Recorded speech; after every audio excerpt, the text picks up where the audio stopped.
Hello bachcho, let's read this question. The question says the protein alpha 1 antitrypsin is used to treat the cancer, rheumatoid arthritis, Alzheimer's disease और emphysema.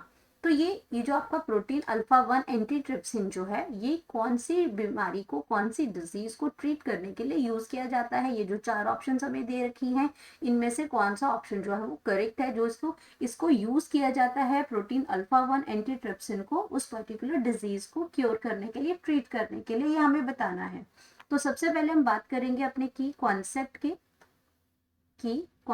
की। तो यहाँ पे हम बात हो रही है हमारी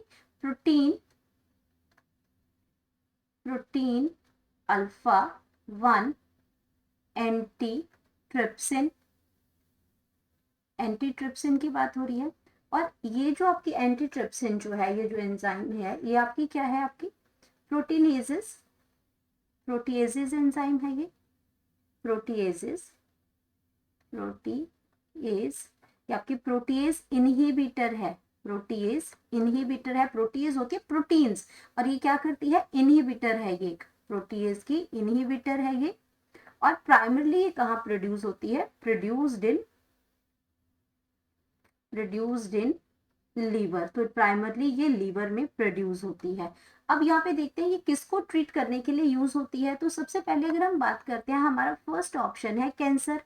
तो कैंसर आपका क्या है, कैंसर होता क्या है, कैंसर की बात करें तो इसके जो सेल्स होते हैं वो अनकंट्रोल्डली इसमें डिवाइड होते रहते हैं। तो ये जो आपका जो कैंसर है वो, ये ऑप्शन आपकी गलत है, क्योंकि एंटीट्रिप्सिन जो प्रोटीन अल्फा 1 जो एंटीट्रिप्सिन है वो यूज नहीं की जाती कैंसर में ट्रीटमेंट के लिए। तो कैंसर की अगर हम बात करते हैं तो यहाँ पे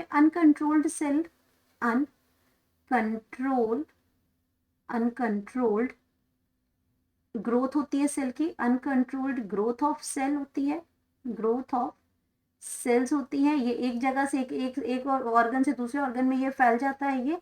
और ये साथ में क्या करता है, and destroy body tissues.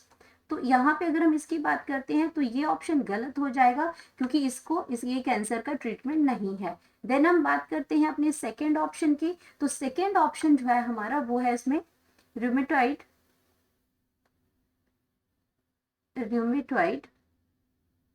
अरिथ्राइटिस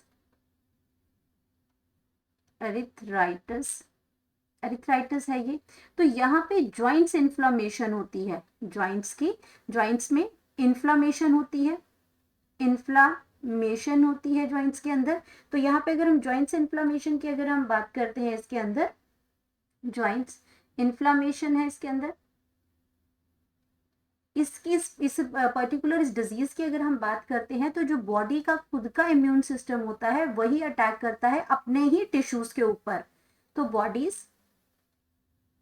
bodies immune system जो कि हमें हेल्प करता है बॉडी से अपने जो पैथोजेंस आते हैं उनसे फाइट करने के लिए, लेकिन इस पर्टिकुलर डिजीज में बॉडीज का जो अपना इम्यून सिस्टम ही होता है, इम्यून सिस्टम वो क्या करता है, अटैक्स ऑन इट्स ओन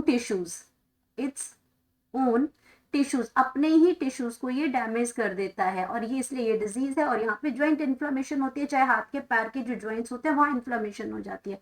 तो ये ऑप्शन भी गलत हो जाएगी, ये भी इसके ट्रीटमेंट के लिए यूज नहीं किया जाता है। देन हम बात करते हैं सी ऑप्शन की। तो सी ऑप्शन में हमारे पास एल्जाइमर है, जो कि एक ब्रेन से कनेक्टेड ये डिजीज है। ये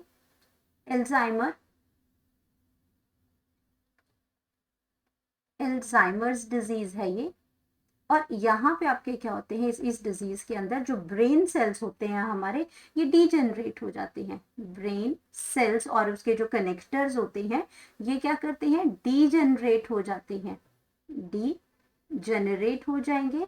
और उसकी वजह से क्या हो जाएगा, मेमोरी लॉस हो जाती है, मेमोरी लॉस हो जाती है, परमानेंट और टेम्परेरी मेमोरी लॉस इसके अंदर हो जाएगा।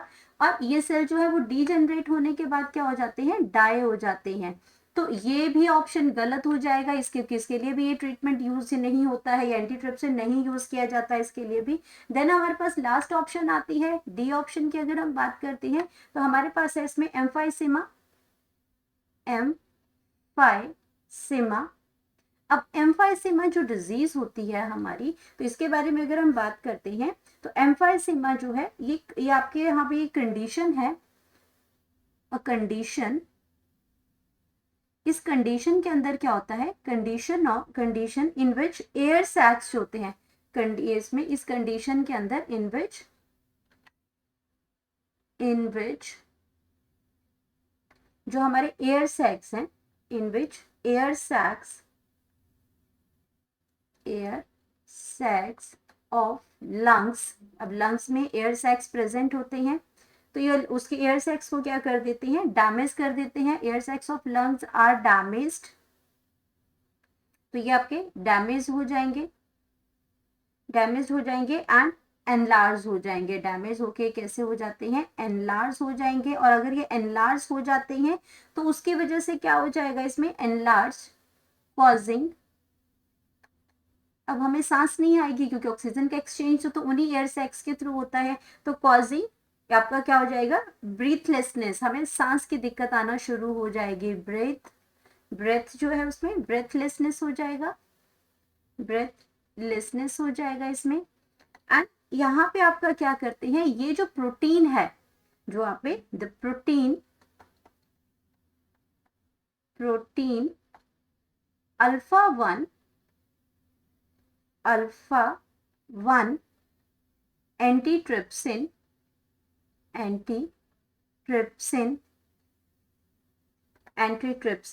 ये प्रोटीन क्या करती है, इज अ प्रोटीन, और ये कहाँ पे बनती है, मेड बाय द, मैंने इनिशियली लिखा था ये लीवर में बनती है, made by the cells of liver, तो लीवर के सेल इसको बनाते हैं एंड पास्ड आउट इनटू, और बनाने के बाद ये कहाँ चले जाते हैं, ब्लड स्ट्रीम में चले जाते हैं।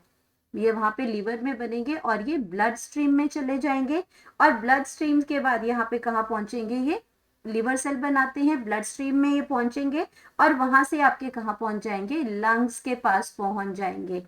तो क्योंकि लंग्स की प्रॉब्लम हो रही है यहाँ पे, तो यहाँ पे लंग्स के पास पहुंच जाएंगे। और इनका मेन फंक्शन क्या है, द मेन